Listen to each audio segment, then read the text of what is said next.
That's the vegetable patch. Get the lettuce once, Susie. Get the lettuce. Do you see any wheat? You see only moss.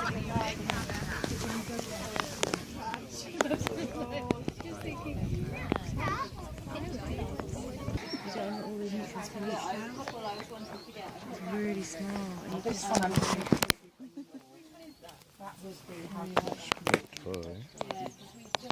That's the best one.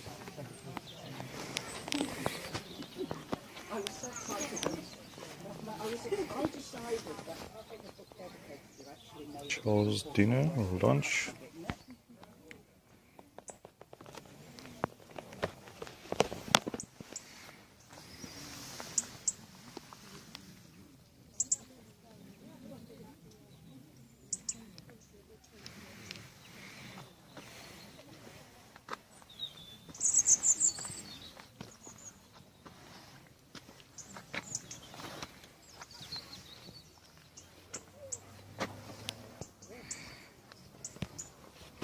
So the good old reliable HP curry, some of them damaged by the bird it seems.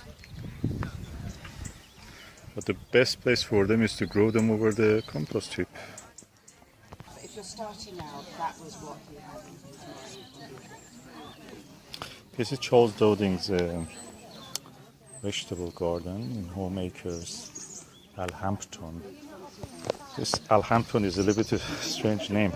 Why Alhampton? Is it Arabic or something? Phoenicians were in this area in the past, as Lebanese.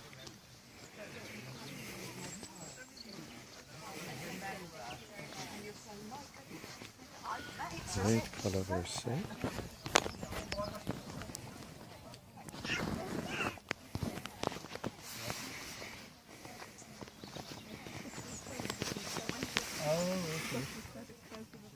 So we actually have some money left then. You think we recognise the way?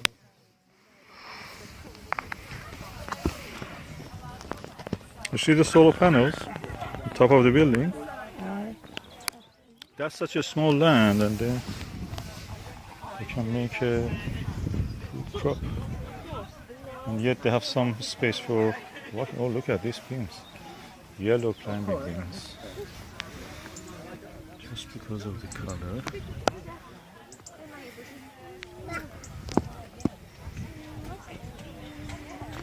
Beautiful color combinations with these charts.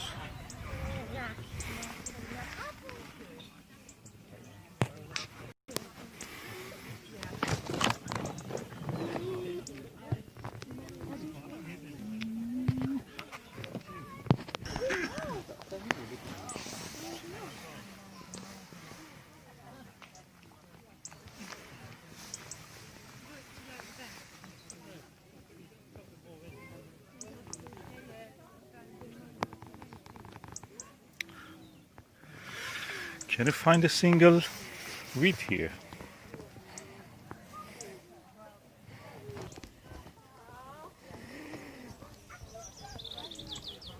This is an apple tree, and that's a russet apple. All kind of chicories. Oh yeah, and French dwarf beans. And leeks as first and only crop. These are harvested. All the courgettes.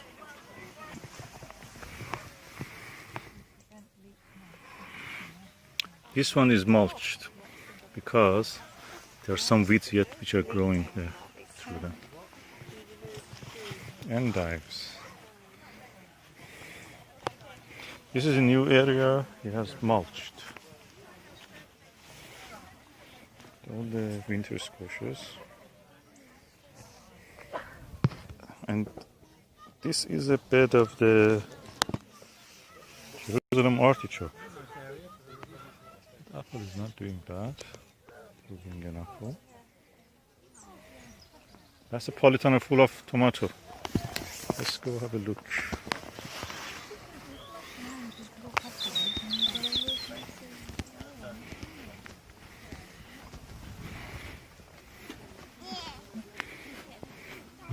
The smell of basil.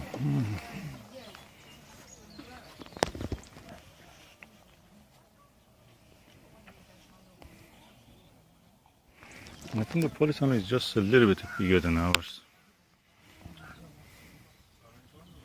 Probably 1.5 meters.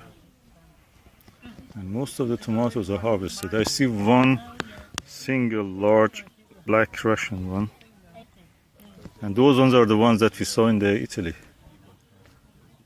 I have a video about it.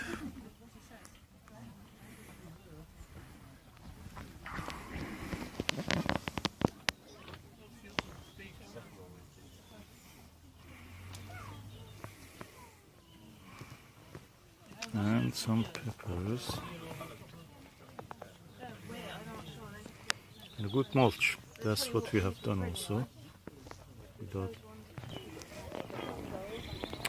a tomato and aubergine in a pot on a compost heap with some squash, winter squash. Or are they? No, they look like melons. The melons he told you are not going to be this year. In every space is used. Aubergine.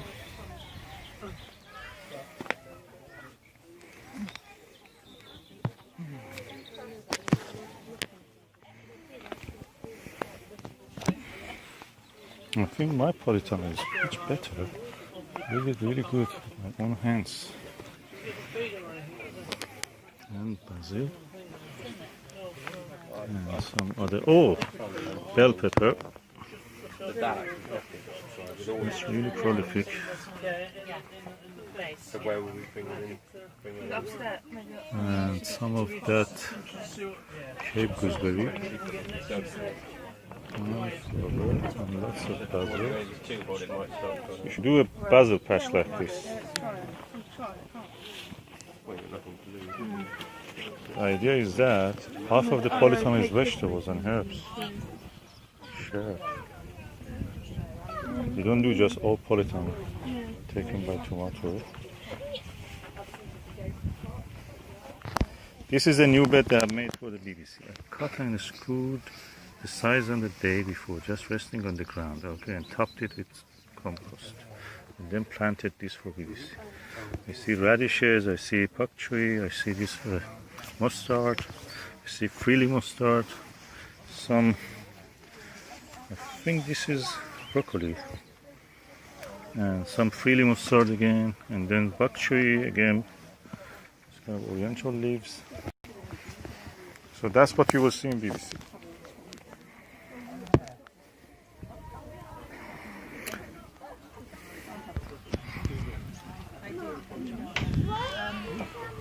That is Charles Dowding's greenhouse, and you see more tomatoes here, and growing the seeds here, seedlings, and they're getting ready for it. Oh, look at the aubergines, I like that.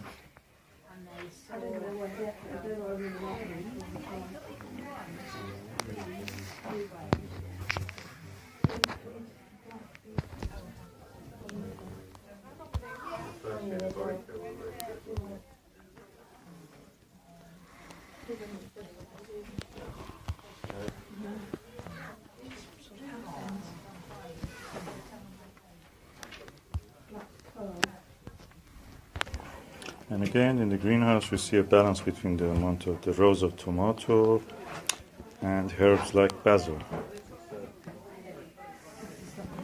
And one row also of aubergine. This is the tallest aubergines I've seen so far. It looks like a commercial. Aubergine growers. And at the end, you see some peppers. And a big cucumber, but I don't think they are tasty. They look very tough. And here, triad bed, made in May 2015 for my online course, Yakun. Yakun is this kind of things from the Andes. Buka and Yakun.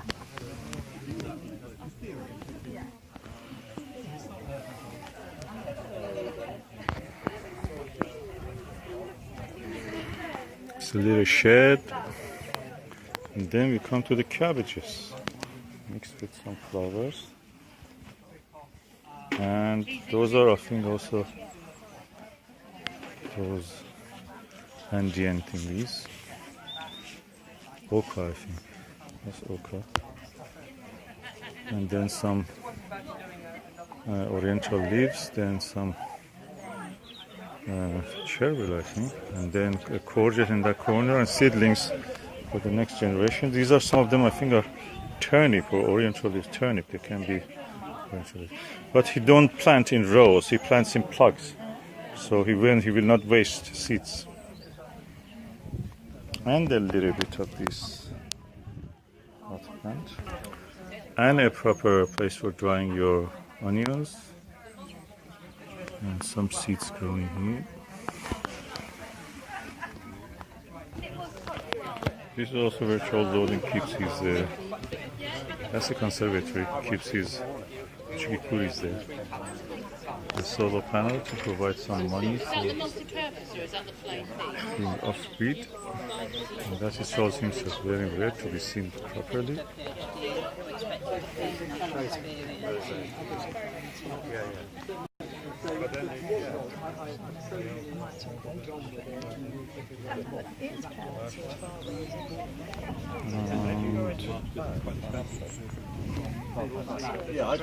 Some carrots, some kale. Those are, I think, are the parsnip. I'll send you an email. Yeah, great. Hello, Charles. How you doing? Nice to see you, Charles. £20,000 he earns, Charles Dowding, he says, after paying for all the costs and tax and everything. And considering that you will also have your food and also you have your, after all this also, this is just from the land, the vegetables and everything. But considering that he also has courses and lectures and other things, so he will earn enough just to have a life, to enjoy life. You know, at the end of the day, the purpose is just doing what you like.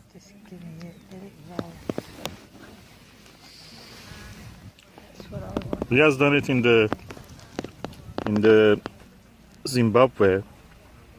He has done it in France, and now he's doing it. He has done it up to 3 years ago. He was somewhere else.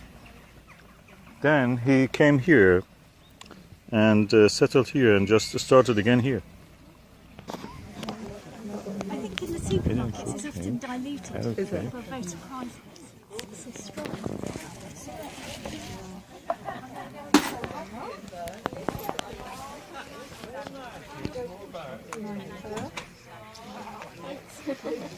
It's just been pasteurised, and that is brilliant.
This is a cooking apple that he recommends. I have one tree like this.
Okay, this is a tree which stays here for many years, and that's another one.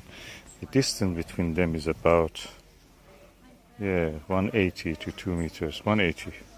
And this one just probably lasts one season or 1.5 season. So just using this space. And as you see here, there are parsnips.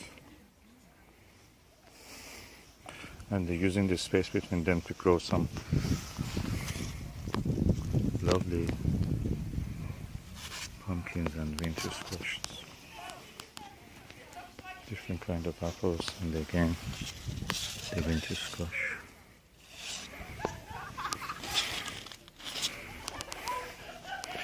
Oh, look at this asparagus bed.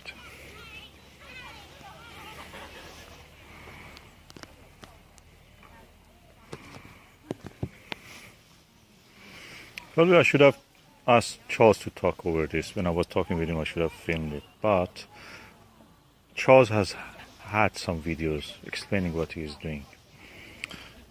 But seeing the vegetables in first hand, for example, this gooseberry, something else. Look at this.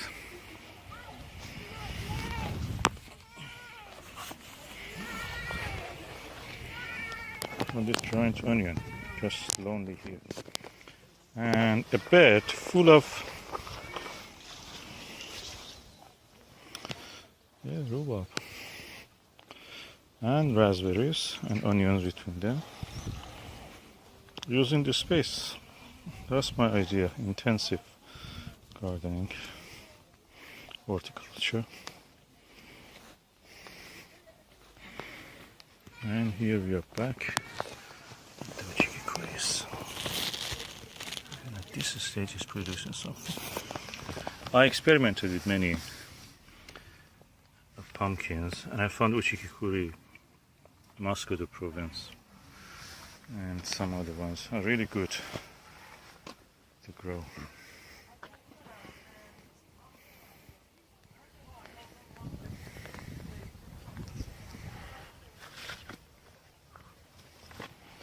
Autumn raspberries are doing now, they're getting ready. Quite large size.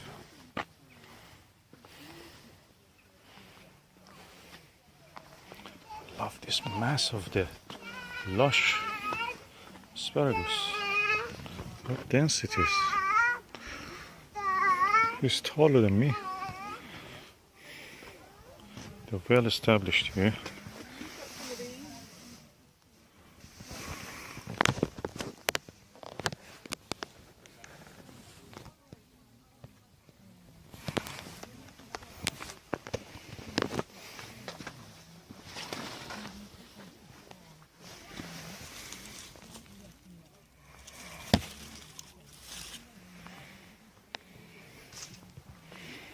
And these balochi beans, they're ahead of ours. Beautiful. And this is the back of the compost heaps. 1, 2, 3, 4, 5, 6, 7. So whatever you invest in compost practically is not wasted. The space is perfect. And this part of it can be used for drying the onions.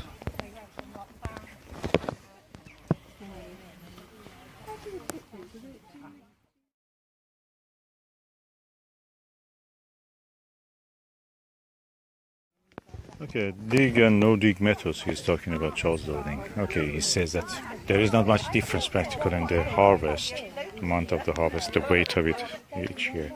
But the effort you do in digging is an extra job that you impose on yourself. So why bother? That makes logic to me because I started like that actually. But then, because I have to work and other things, life commitments, I could not really keep on the top of the weeds. So anyway, She looks really happy at what you're saying, and you look really demonstrated. you have your baby now, huh? Baby pressed apple juice. Well, that's not in space. Probably got a few bones in it. ready for it. They're not worms, they are. Organic matter. No, they are just things from the apple. And I do enjoy My granddad used to make his own cider and everything. Your granddad, huh? Yes, you can see. Oh, he's growing some tomatoes outside. That's good actually to know that how they will survive. No sign of life.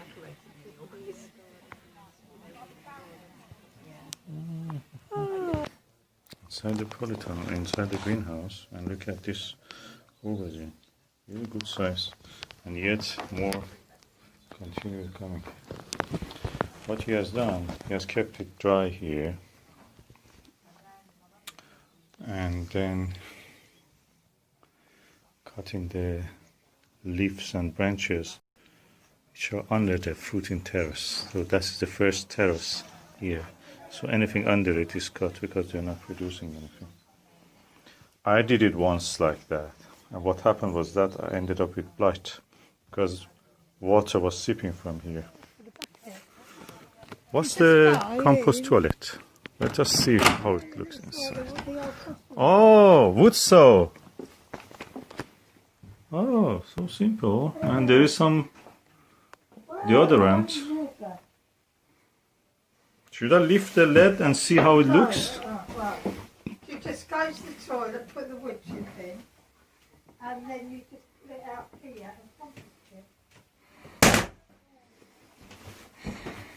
it. Three.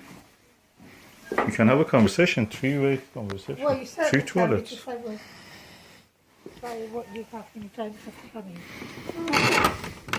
You can survive anywhere you go. So practically with this you don't need water.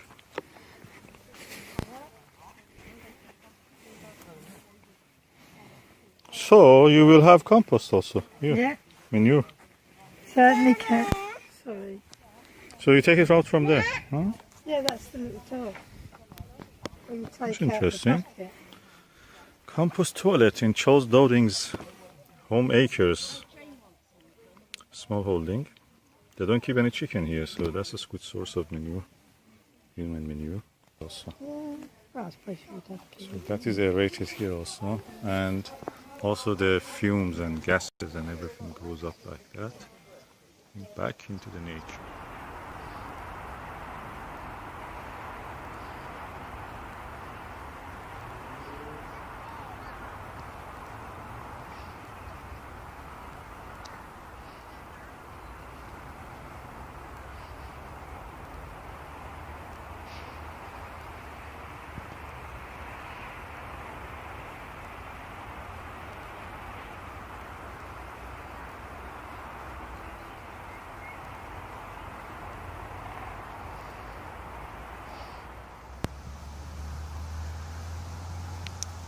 Persian cress.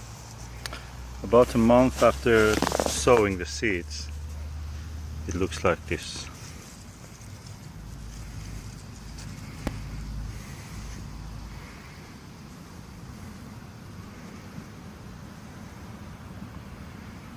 Really happy about the result also this year.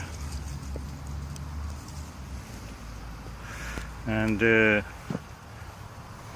we had a good end of the summer, it seems.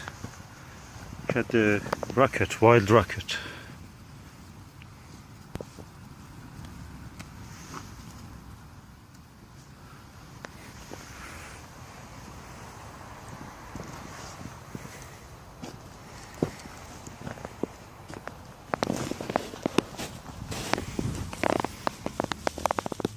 That's a typical leaf of a Persian cress.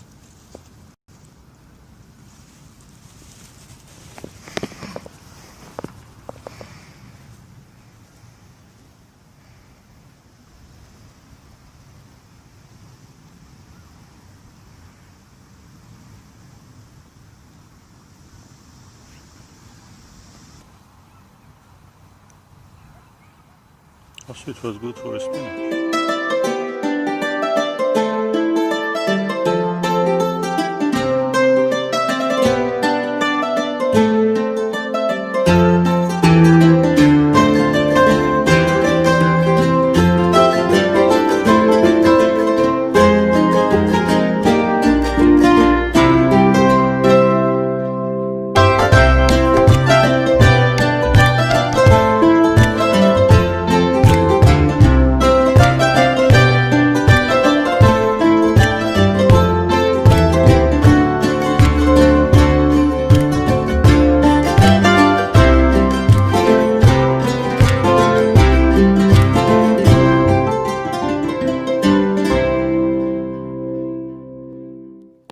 this is a book very close to my heart. It's How to Grow Winter Vegetables by Charles Dowding.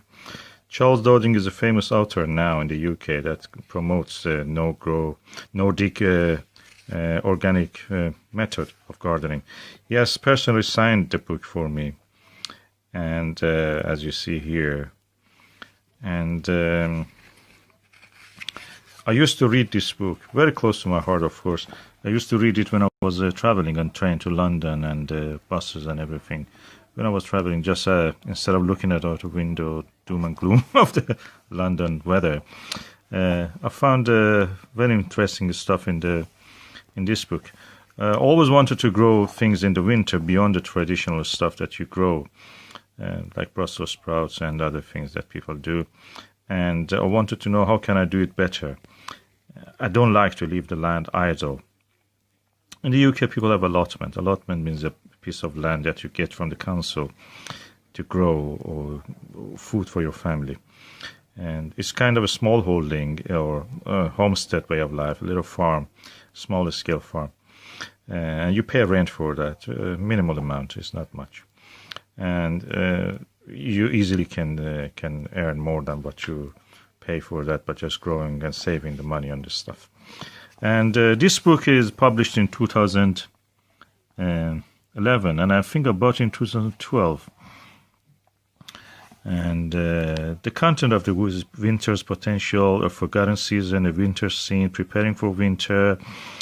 Then it comes to the sowing, planting, and growing calendar, what you can grow in different months. It means many times you actually start growing things for winter, not in actually winter itself, because winter is not a season for much growth. You have to start it in August, in July, sometimes in June. And then when the plants are big enough and you have planted them, of course, they will give you the crop in the winter, in the cold season, when there is no other vegetables to grow. And what I found very interesting is all these recommendations: winter harvest, how to store your harvest, actually, winter vegetables under cover. Under cover means in the greenhouse or the polytunnel. And it has all these sections that you see. And what is one of the most heartfelt information I found here was that it says during the late December to the early February, the plants practically stop growing. And I was noticing that myself, and I just found evidence for that by what he actually says on this. And the plants actually start to grow. The reason is the light levels are very low. Although you can provide heat, but the light level is a final condition that determines how much crop you will have, how much growth the plants will put.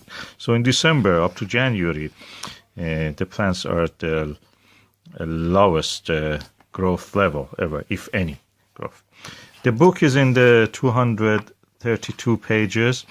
It is sold in the UK by Green Books, or you can find it in the YouTube, in the ABE Books or Amazon, other websites, secondhand even. Originally it was $14.95. You can buy it probably cheaper. I bought it actually cheaper than this price, probably about £8 or something. You can buy it cheaper, secondhand or firsthand even. It's a very good book. I must say, the wealth of information in it, and how you can do. For example, of course, you cannot grow winter vegetable, cannot grow summer squash, winter squash in the winter. But when you store them, you can use them, and that's what I have done. I will show you. Okay, this is some of the summer squash. This one is summer squash, and it's very hardy. Scallop squash, we may call it. And some winter squash. This one is also again summer squash. This is a butternut squash. And all kinds of this. I have even a marrow at this time of the year. And this is also a marrow courgette, which has grown to be big enough to be a marrow. It's a Lebanese one. This is a stripy one, I think, from Italy they are. And this is I think this is a Turk turban. I have it more than 1 year now. So these are the things that you can grow in the winter. And you grow in the summer, of course, and store them for the winter use. But if you have sown something earlier in the month, you can start to use them, harvest them during the cold months of the winter. And also during the winter, at this time of the year, January, December, you can actually grow other things, broad beans, you know that already. Garlics you can plant. and anything that is called horse. What I noticed is the good list of the companies that you can actually go and buy the good seeds in the UK, of course. I don't know, in the United States you can access these publications. And one of the best places that I found was this CN Seeds here, and extremely wide range. I must say that 10 times more seed than any other place, and the price is almost 2/3 of the anywhere else that you can find. And they actually provide for the commercial use, but they have also a small amount of sale to the to the retail, as a retail to the normal people. You can find about the other things also, where to source them. And winter is a good time for starting onions. You can start your sweet peas, flowers. It's very, very nice fragrance flowers that people grow in Britain mostly. I don't know what it is in America. Or then after winter also, you can let some of the plants to actually go to seed, like this lettuce here. Keep the seeds for your own, because the seeds that you actually grow yourself, they're fresh. They have more viability, the vitality in them, and they grow better and quicker, and they give a better crop. You can grow peas, pea shoots. In pea shoots, even in home, you can do it. Buy cheap peas, green peas, and just use them. This is the time of the year you can start to mulch your land, as Charles Dowding is showing. That's what I do. I do mulch with my own compost or manure, or I use what is available as leaf mold. Very good informative book. It's inspiring. When you read it, you want to go out and do the actual stuff. And what is better than this? Cheap and cheerful. As I told, this is 231 pages of information. In the January 2017 issue of the Country Smallholding magazine, I noticed an article written by Charles Dowding, the pioneer of the no-dig method, popularizer. Of course, no-dig existed before that, but he has popularized it more than anybody else at this decade. And Charles Dowding shows his results, compares growth in the same plants in dug and dug soil during 2016. Kale sown in May, planted in June, and you see the results here. So you have to read it actually, the process, the results. Compost is much more than fertilizer. Yeah, compost is much more than fertilizer. It's actually the mulch. And also is a medium that the plant can give roots.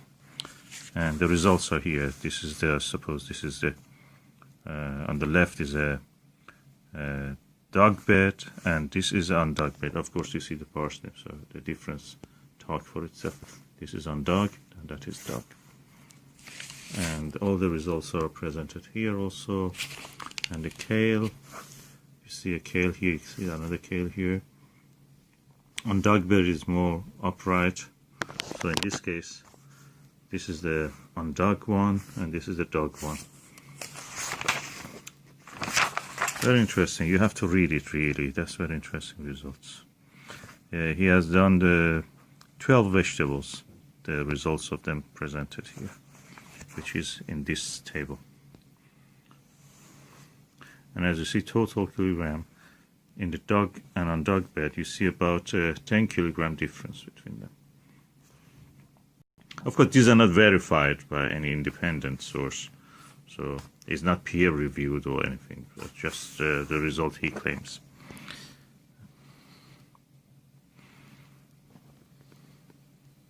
What I mean is that scientifically it's not proved, it's not peer-reviewed.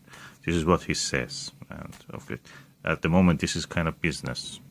So he has courses, he sells books and writes books and sells them, and online courses, residential courses. I mean, you come there and see the actual garden that he has. So this is the result he claims.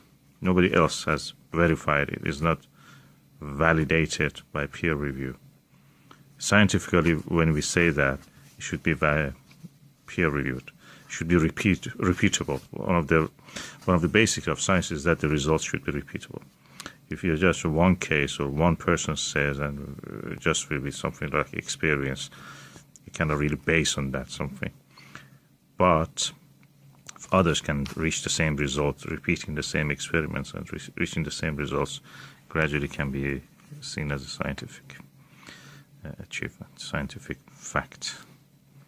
That's how the science works.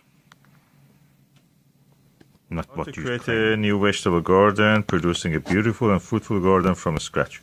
Charles Dowding, due to private issues that he had in his life, in 2013, I think, or 14, started a new garden. He moved out of the old garden that he had with his family, started a new life somewhere else in Somerset, and bought a new land, and then started to create a garden the way that he started in his previous site. You may find about that previous whole garden that he had in his others book. But this is the book that relates just to how he created that garden. What I like about the book is that, first of all, it's full of pictures. The way that he done his recreation of a garden. Then the second thing is that he's writing about things that he has done himself. He's not talking about like this. What is that lady? Kristen Klein or something. Iris Fowler and others. Talking about something which is not related really to them. It's just general knowledge. You can pick it from anywhere in any book and just write about it. Kristen Klein, I think is her name. It just, to me, seems like or Alan Titmarsh and others. They're very plasticky, like very industrialized, as if they just pick things from here and there, then make it as if it looks as if they have done it. It's their own contribution, which is not true. But Charles Dowding, although he has his technique of the Nordic gardening, looks very similar to what people are doing here in England. I've seen a lot. We do, that is the raised bed. And I did also the Nordic method in the first year without even knowing that there is such a method, but I just saw that my land is full of weeds. First I removed the bigger weeds, then for the smaller ones I thought that, I cannot really cope with all that. I covered it with a thick layer of mulch, this thick. My mulch was a compost that I had in the allotment from the previous owner, and I spread it over that, and that worked as a mulch. It stopped the weeds growing vigorously, and whatever grew I could easily manage and pull them out. So Charles Dowding has basically suggesting such things. He experiments with different kind of mulch, of course, cardboard, paper, compost, homegrown compost, proprietary compost, the one that you buy from the companies and nurseries, and manure, different kind of manures, and also, and he discusses the result that he had from those experiments. The book is published in 2000. If I'm right, where is the publication date? In 2015. Yeah, and for the first time, one of his books is in the hardcover, so that's a good addition. He had 2 more books in hardcover, I should say, actually. But this is a real hardcover with real material related to gardening. So it has 2 parts, contents. Then part 1 is about clearing ground and preparing soil. Part 2, sowing and growing. I really like this book. I take it with me wherever I'm going for a short journey, or long journey even. I take the book with me in my luggage and I start to read it. Really enjoyed reading this. Practically because it inspires me. It just makes me feel that, oh yeah, I have to go on to do this myself also. Many of it is common knowledge, common sense, but there's some gems in this. I don't approve some parts of the thing which he has not discussed it here, but if you look in his website, Charles Dowding talks about something called biodynamics, which doesn't look anything. It's not scientific, it's not science, it's just kind of practically magic. But he has not touched those things. Biodynamic to them, the way that they describe it in the in this book and publications is you think there's something innocent about the lunar cycles and the phases of the moon, planting according to the phases of the moon, and so. But when you go to the depth of the biodynamic, it's magic. They believe in some magical things, and they bury things. They have rituals. They have. It's also business, you know. They say 500. Something called 500 is a kind of liquid that they do, and they do spreading around the farm in four corners, a bury a horn, and this silly stuff.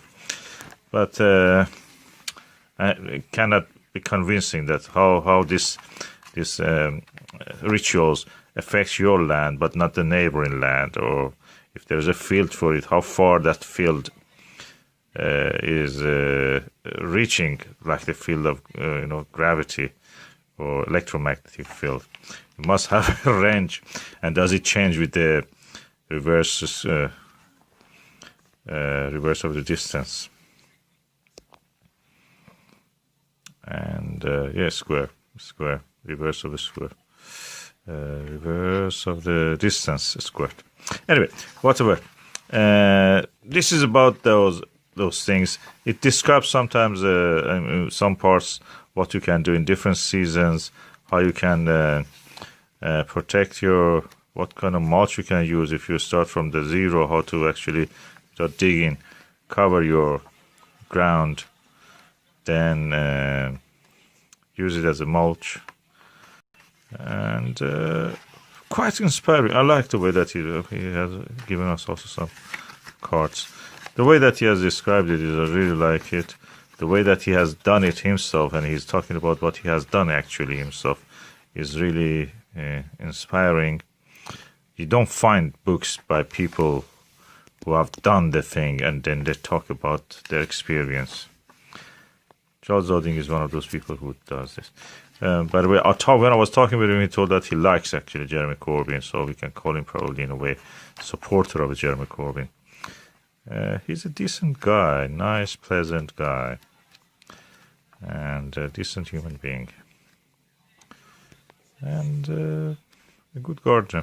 He uses his garden for growing salad leaves for selling to the restaurants. He has videos about it on YouTube. You can find them and watch them. And also he makes salad vegetable boxes and sell it. And also he has a lot of lectures. Of course, he writes books and sells his books. His books are selling well.